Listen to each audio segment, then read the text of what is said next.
చాలామంది గుళ్ళలు వేరు కురుమలు వేరు అంటూ కొన్ని గుళ్ళలు కావచ్చు కురుమలు కావచ్చు వివిధ రకాలుగా వాట్సాప్ ద్వారా సోషల్ మీడియా ద్వారా ఎవరి ఇష్టం వచ్చినటువంటి మాట్లాడుతుండ్రు.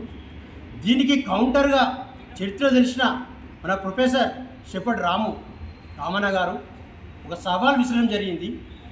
మీరు ఏది పడితే అది రాయకండి, ఏది పడితే చెప్పకండి, ఏది పడితే అది మాట్లాడకండి. నిజంగా మీకు దమ్ముంటే, మీకు తెలిసి ఉంటే, చరిత్ర తెలిసి ఉంటే ఖచ్చితంగా ఒకసారి ఓయూకు రండి, చర్చలు పెడదామన్నాడు. దీని మీద ఎవరైతే వేరు అని చెప్తారో వాళ్ళు కురుమలైనా కావచ్చు, యాదవులైనా కావచ్చు, ఈ విషయంపై మేధావులతో చర్చ పెట్టండి. అటు పాషా యాదగిరి కావచ్చు, సింహాద్రి యాదవ్ గారు కావచ్చు, ప్రభంజన్ యాదవ్ గారు కావచ్చు, రామ్ షెఫర్డ్ గారు కావచ్చు. ఒక్కసారి ఆ వీడియో కూడా నేను ప్లే చేస్తాను. నేను చెప్పడం కాదు, షెఫర్డ్ రాము గారు చెప్పారు. ఓయూ నుంచి తన ఎంతో పరిశోధన చేసి తనకు అన్ని విషయాలు తెలుసు. ఖచ్చితంగా అలాంటి మేధావులు చెప్పినప్పుడన్నా మీరు మారాలనే ఉద్దేశంతో నేను ఈ వీడియో చేయడం జరుగుతుంది. ఒక్కసారి రాము గారి వీడియో చూడండి. కుర్మ అంటే చెప్పండి. కుర్మ అంటే గురువు అంటే ఏంది? గురి అంటే గొర్రె. గొర్రె కాసే వాళ్ళ కుర్మ. దంగ అంటే దేవు కారుడు, దేవు అంటే ఆవు. మరి గొర్రెలు ఆవులు కాస్తారు, కుర్మలు గొర్రెలు కాస్తారన్నప్పుడు ఆవులు కాసే పేరు దేవు కారని ఎందుకు వచ్చింది? నేను ఈ ప్రశ్న చెప్తున్నా. నేను ఉస్మాన్ యూనివర్సిటీలో ఉంటా. ప్రపంచం మొత్తం దీని రండి నాకు ఆన్సర్ చెప్పు. నేను అప్పుడు గొర్రె కుర్మలు వేరే రెండో రూపాయలు చెప్తా. హార్టికల్స్ అని ఇప్పుడు ఆదిలాబాద్ వల్ల వేయించి హార్టికల్స్ అని ఉంటారు. హత్తికారులు హార్టికల్స్ బీసీపీలో ఉన్నారు. గూగుల్ బ్రౌజ్ చేసి చూడండి, లేకపోతే మన తెలంగాణ కేజీ చూడండి. బీసీపీ అనేది social status, not cost. Caste వేరు, సోషల్ స్టేటస్ వేరు. దయచేసి మీరు చదువుకున్న దగ్గరికి పోయి వెరిఫై చేసుకోండి. అది గొర్రెలు కానీ కురుమలు కానీ. రెండోది ఇంకో విషయం చెప్పనా, హలముంత కురుమ అని ఒక కురుమను. హలముంత, హలము అంటే పాలు, ముంత అంటే గురిగి అని.